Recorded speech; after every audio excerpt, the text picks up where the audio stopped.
Até uma ou duas gerações atrás, uma carreira de sucesso envolvia passar muitos anos na mesma empresa, galgando posições.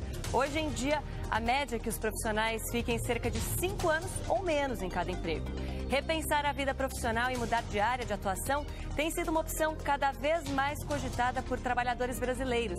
Foi o que fez a Andresa, que trocou uma história de 13 anos em uma instituição financeira para se tornar veterinária. Quando prestou o primeiro vestibular, o sonho de Andresa não cabia no bolso. E ela trocou o curso de veterinária por um de administração. Foi um sonho que ele não foi esquecido, ele ficou adormecido.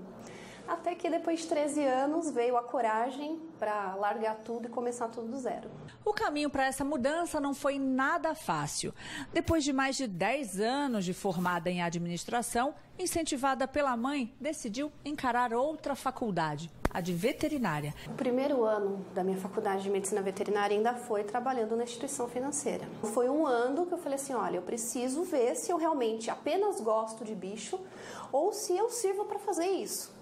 Ingressar na nova área não foi tão fácil. A idade e o currículo recheado não atraíram possíveis empregadores. Eu me candidatei a várias vagas e não era chamada nem para entrevista.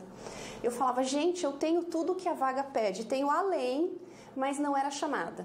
Aí eu comecei a omitir coisas no meu currículo. Ela encontrou seu lugar na clínica veterinária onde já era cliente. Sua especialização em animais silvestres foi o diferencial.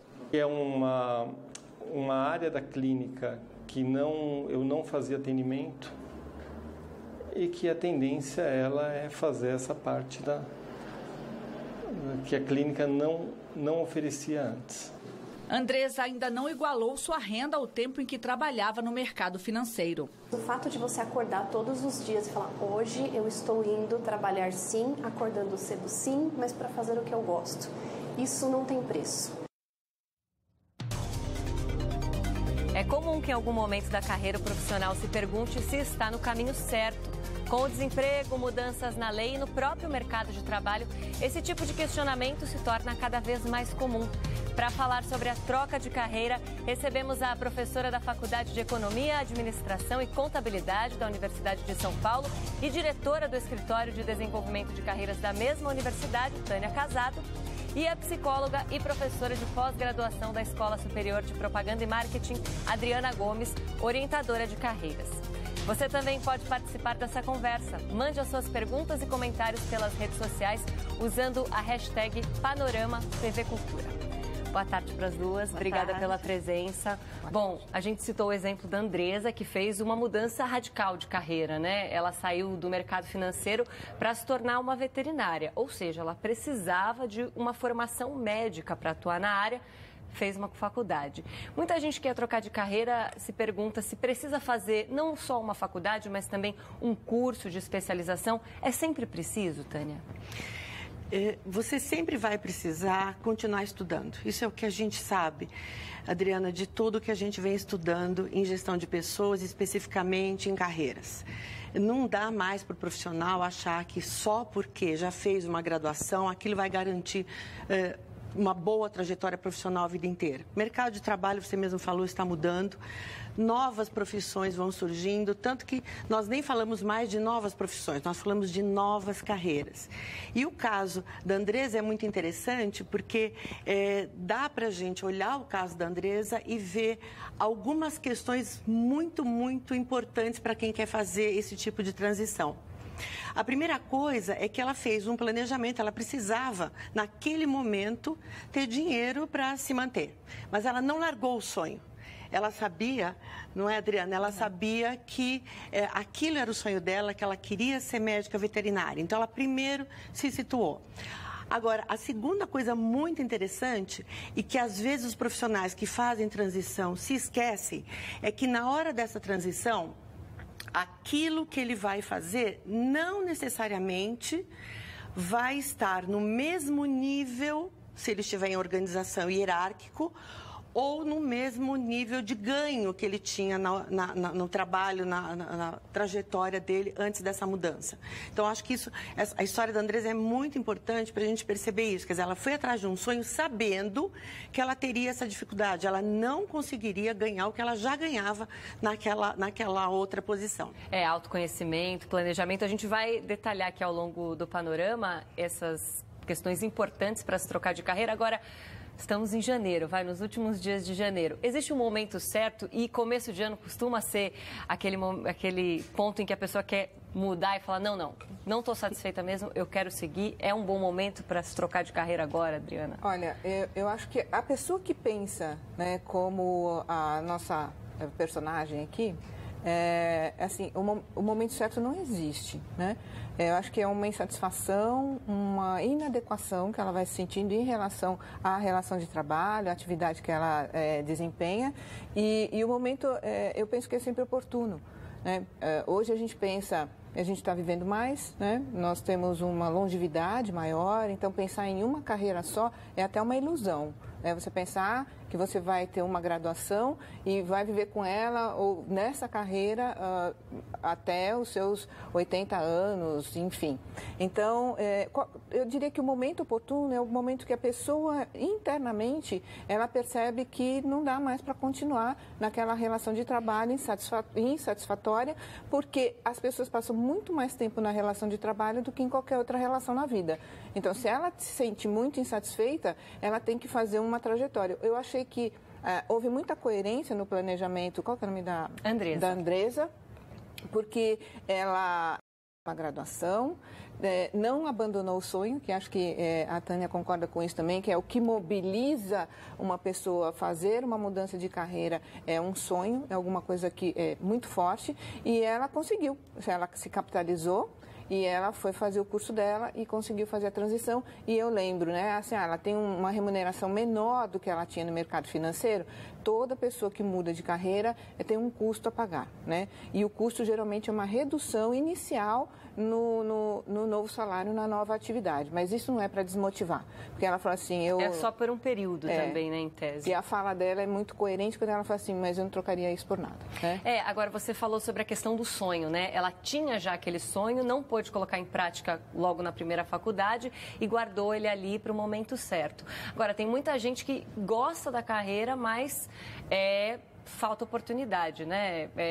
A gente tem cerca de 12 milhões de desempregados. Dados do CAGED mostram que no ano passado 20 mil vagas de emprego foram fechadas. Então, muita gente se vê obrigado a trocar de carreira. Quais seriam outros motivos a fazer as pessoas trocarem de profissão ou de carreira? Bom, primeiro bate essa insatisfação. Então, nós temos dentro de gestão, né, dentro de todos os estudos de carreira, nós temos um modelo que nós chamamos de ABC. Então, isso são estudos que nós já fizemos lá fora e fazemos também na universidade. A pessoa, basicamente, ela vai procurar fazer uma mudança na sua trajetória quando ela experimentar um ou mais do que um desses sintomas. Primeiro, o A de autenticidade. Ela sente que aquilo não tem mais a ver com ela. Ela não tem mais uma ligação, né? Ela não está mais ali como uma profissional autêntica. Então, a falta de autenticidade. O B, de balanço. Muitas pessoas a gente hoje está em outro momento também, né, no mundo todo, e nós estamos pensando muito mais as nossas ligações com a nossa vida pessoal, com a nossa vida familiar, e muitas pessoas estão abandonando trajetórias que para o mercado são trajetórias de sucesso, né? Nós chamamos de sucesso objetivo, porque elas não têm uma boa conversa da sua trajetória profissional com a sua trajetória pessoal e familiar. Então, B de balanço. E o C vem do challenge, que é desafio. Às vezes, a pessoa está muito bem em termos de autenticidade, ela está muito bem em termos do balanço da vida, mas falta alguma coisa. Né? Então, ela basicamente pode fazer uma saída, nós chamamos de opt-out, quer dizer, ela opta por mudar a sua trajetória. Vocês estão usando bastante a palavra satisfação. O que é a satisfação profissional? É uma remuneração à altura do que a pessoa está esperando, ou é, de repente, uma carreira específica, um equilíbrio desses dois fatores ou mais fatores? Na verdade, satisfação é uma soma de variáveis, né?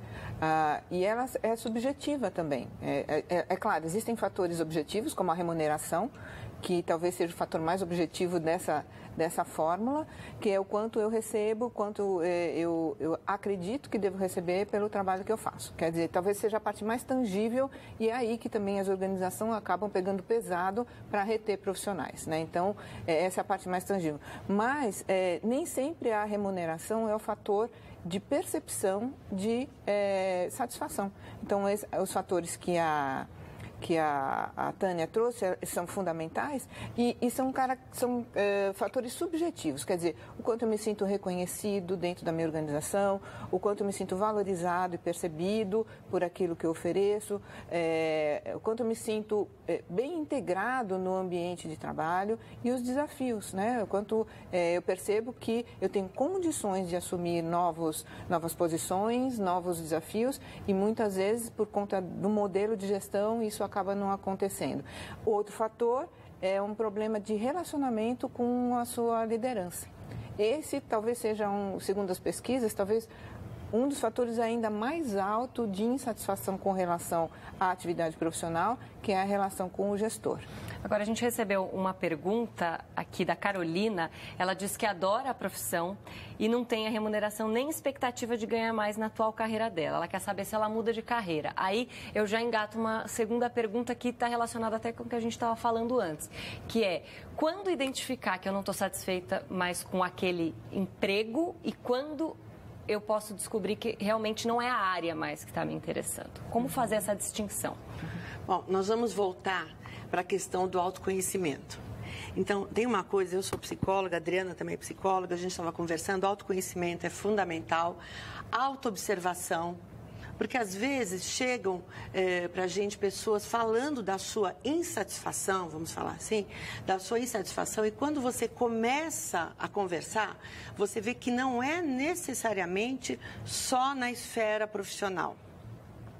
Então, nós precisamos ver se esse estado de coisas é uma coisa só da esfera profissional. Nossa conversa aqui hoje é sobre carreira. Mas, às vezes, a pessoa está com uma insatisfação em toda a sua vida e acaba colocando a culpa aí, ou acaba colocando naquilo que é mais fácil, que olha, é porque eu não ganho bem, e nós sabemos que as coisas não são tão simples assim, né? Eu acho que o desempenho, a motivação, a satisfação, a vontade de fazer algo com propósito, tudo isso são coisas muito, muito importantes que não que a gente não precise do dinheiro, né? Mas a gente não vai, a gente tem certeza, as pessoas não vão abandonar uma carreira com propósito, com tudo aquilo que a gente falou, para simplesmente ter uma remuneração. Agora, se isso é muito importante para essa pessoa, que nós estávamos falando de sucesso objetivo, o que ela tem que fazer é se planejar para fazer a sua mudança. Então, vamos lá. Qual que é o primeiro passo para fazer a troca de carreira? Olha, eu entendo que muitas vezes as pessoas que me procuram no consultório, elas estão perdidas, né? E eu estou perdido é o que eu mais ouço em vários tons. Ela está perdida porque ela tem uma referência, muitas vezes, do que é ser bem-sucedido, do que ela deveria ser e o que ela não conseguiu ser, e aí ela se sente perdida mesmo. Então, a primeira coisa é autoconhecimento. A Tânia falou e assim, a gente conversava antes e a gente enfatiza isso, porque à medida que eu me conheço, eu tendo a fazer escolhas que sejam mais adequadas para mim. E não é certo ou errada. Muitas vezes as pessoas acabam escolhendo profissões porque elas acham que serão muito bem remuneradas. E o fator externo, dinheiro, acaba sendo o fator que pesa mais na tomada de decisão. Então, quando uma pessoa quer mudar de carreira, passo 1. Né? Vamos voltar lá, autoconhecimento, entender o que ela gosta de fazer, quais são os valores, no que ela acredita, o que tem peso efetivamente na vida dela, né? Para daí a gente passar para um segundo momento, que é olhar o mercado. Então, eu diria que são dois momentos importantes, é autoconhecimento e conhecimento do mercado. Depois que eu me conheço bem, eu vou poder procurar coisas nesse mercado, atividades, profissões, enfim, que tenham mais aderência com o meu jeito de ser, com os meus valores, com as minhas crenças. E que também não haja mais vagas, né? Mais oportunidades, digamos assim. Sabe, eu não me prenderia tanto a vagas, porque quando a pessoa entende aquilo que ela gosta de fazer, ela começa, eu diria assim, como se abrisse portas, né? Então, eu gosto dessa atividade, abre uma porta. Dentro dessa porta que você abre, tem várias salinhas lá dentro. Então, essa pessoa que gosta do que ela faz, que a gente fica feliz da vida quando encontra gente que gosta do que faz, ela não está ganhando muito dinheiro, eu olharia com carinho para ela e talvez fazer um plano de que maneira ela poderia ter um projeto de melhorar a remuneração que ela tem com alguma coisa que ela goste. Bom, a gente não sabe o que ela faz, né? Sim. Agora, a gente tem várias dúvidas, né, que surgem na cabeça quando a pessoa toma essa decisão e faz essa análise de autoconhecimento. Será que vai ser muito arriscada? Vamos sair bem? É o momento certo? Essas dúvidas, elas podem ser sanadas antes da transição ou não? Tem que arriscar mesmo. É difícil, né? Qualquer passo que você der na vida, você nunca tem a certeza completa de que aquilo vai dar certo. Você concorda? Tem, né? Então, a primeira coisa é o seguinte, a pessoa, na hora que ela experimenta uma transição, e depois a gente pode voltar, porque eu acho que provavelmente a pessoa que mandou a pergunta anterior queira até um passo a passo. A gente pode até conversar um pouquinho depois sobre esse passo a passo, né? Daí alguns caminhos. Mas essa pessoa que vai se lançar nessa nova empreitada, né, sempre me pergunta, olha, qual é o risco? Né? Qual é o risco? Eu falo, olha, pensa o contrário. Quais são os riscos de você continuar fazendo uma coisa que não te satisfaz? Tá certo? Ou que não é produtiva, que não é dignificante. Tem que olhar por outro lado, claro, então, né? Claro. Não só o que vai me levar a fazer, mas o que vai me levar a deixar aquilo, claro. né? Claro. Porque ao ponto, né, que eu venho estudando, né, há muitos anos essa questão, é o ponto de quebra, né? É quando o que eu faço deixa de fazer sentido. E aí não dá mais para continuar. Quer dizer, qualquer coisa que eu venha fazer é melhor do que o que eu estou vivendo hoje. Porque o grau de insatisfação, de adoecimento, de frustração, ele chega num ponto que você fala assim, não dá mais. O legal seria um pouco antes dessa quebra. Quando eu estou sentindo já não está bem, eu já começo a fazer um plano para fazer essa transição. Como fez a Andressa. A Andressa tentou a administração, se capitalizou lá, não abandonou o sonho, viu que a administração não dava para ela e ela fez um período, ela conta, eu fiz um período, trabalhava e estudava com o intuito de descobrir se era aquilo mesmo que eu queria. Quer dizer, mesmo ela tendo um sonho, ela ainda tinha que provar para ela, né, que aquilo lá fazia sentido, porque as pessoas escolhem muitas atividades, muitas profissões, muitas vezes pela fantasia daquela profissão, do que ela imagina que seja aquela profissão. E aí isso pode ser um outro causador de enormes frustrações. Agora, sem o risco, um risco planejado, obviamente, né? Dentro desse trabalho eu falo, vai conhecer o mercado, vai conversar com pessoas, vai conhecer o ambiente de trabalho, né? Para você ter mais referências para fazer uma escolha mais adequada. Bom, daqui a pouquinho a gente continua a nossa conversa, a gente vai para um rápido intervalo e já voltamos.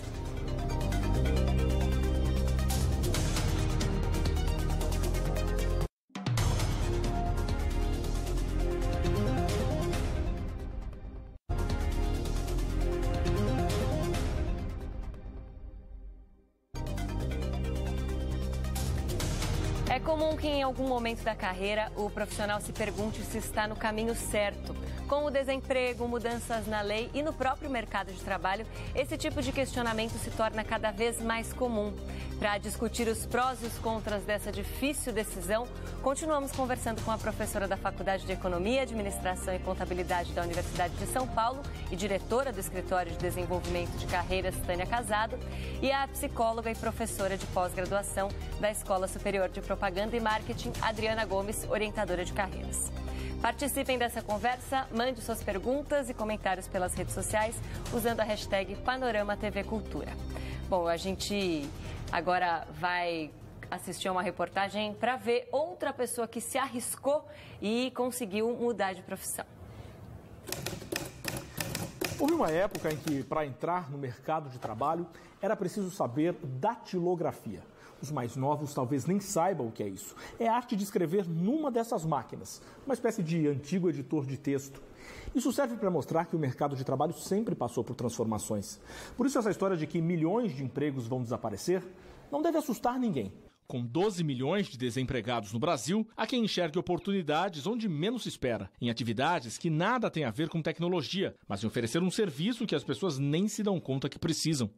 A publicitária Lucy transformou a paixão por gatos em profissão. Ela virou cat sitter, uma babá de felinos. Foi que eu cheguei em São Paulo e eu ainda estava desempregada, que meu marido veio por uma transferência e eu queria fazer alguma coisa que eu gostasse muito, mas ganhando alguma coisa financeiramente. E aí começou, de fato, um negócio. Para cuidar dos gatos, Lucy cobra a partir de R$50 a hora. Só nas festas de fim de ano, ela faturou quase R$4.000. E nem pensa em largar os bichinhos. Eu acho que não tem mais volta, porque agora eu já tenho uma carteira de clientes que dependem de mim.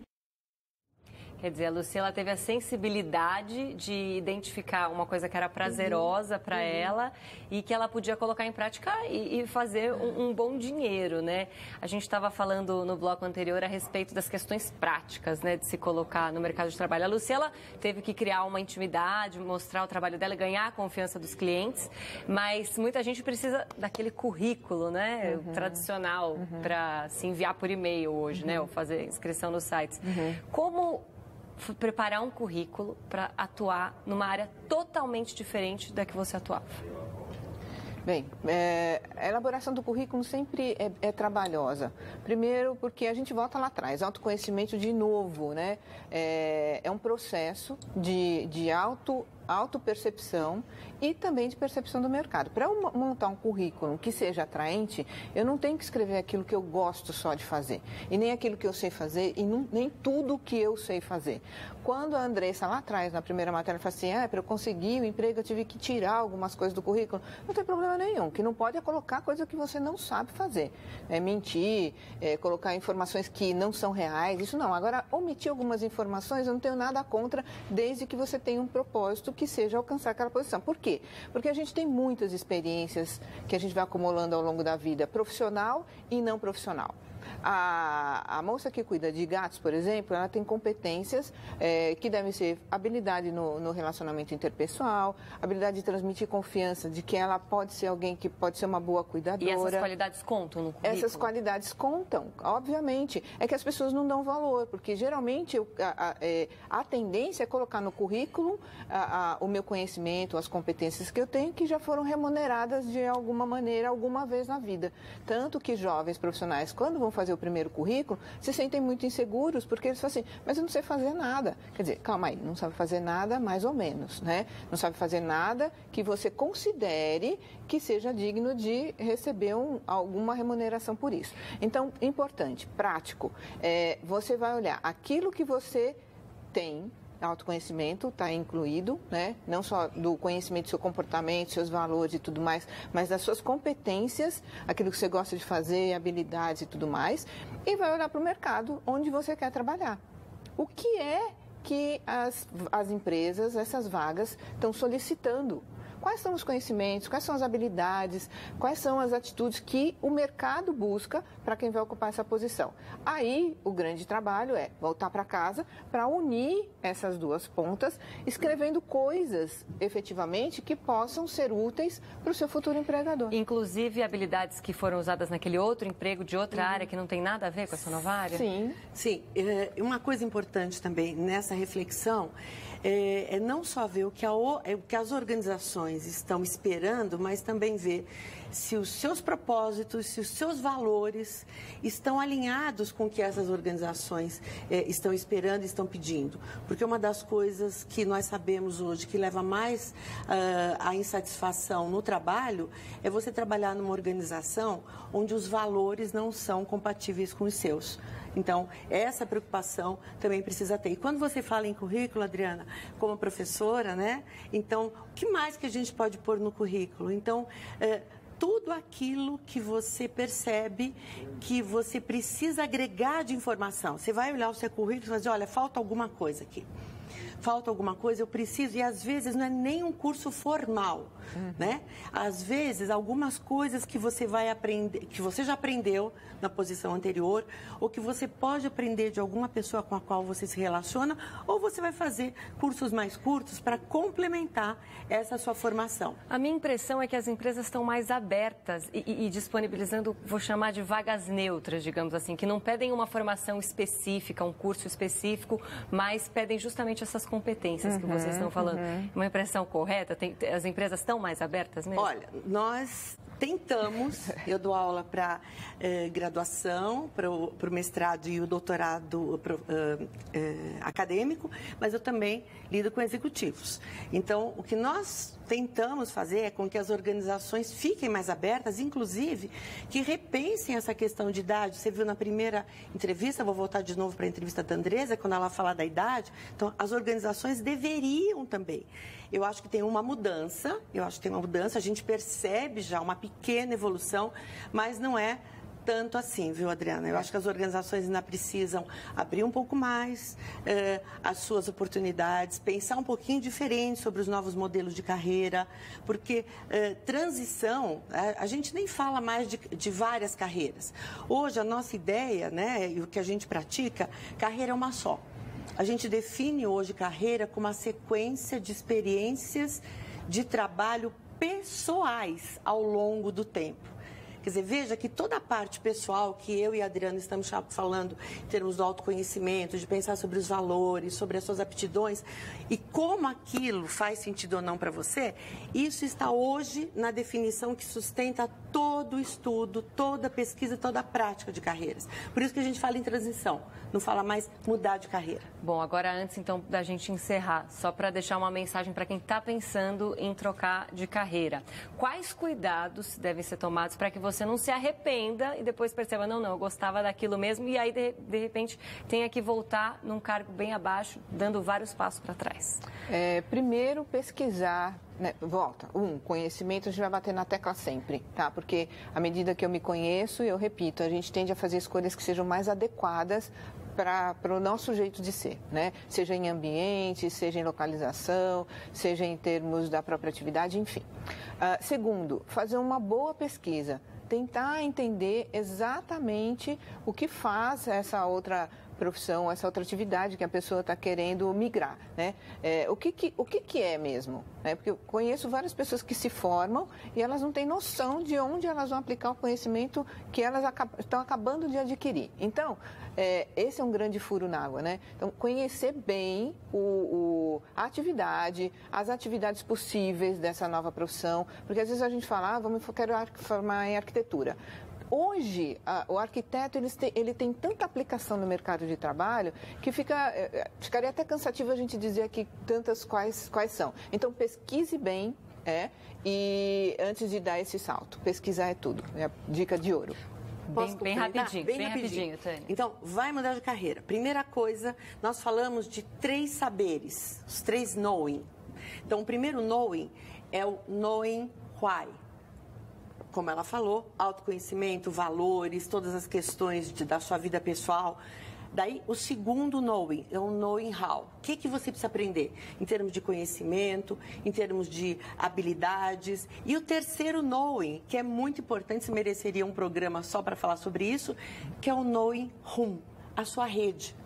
Então, a rede é um passo muito importante, saber como estruturar essa rede para te ajudar a fazer essa transição. E se você voltasse às 2 entrevistas, você vai ver que nas 2 entrevistas, os 2 casos que nós tivemos, falaram muito de rede. Teve tudo isso. Tá, fala só o endereço do seu site aqui para a gente encerrar. www.videcarreira.com.br. Espero vocês lá. Obrigada pela presença das duas. A gente fica por aqui.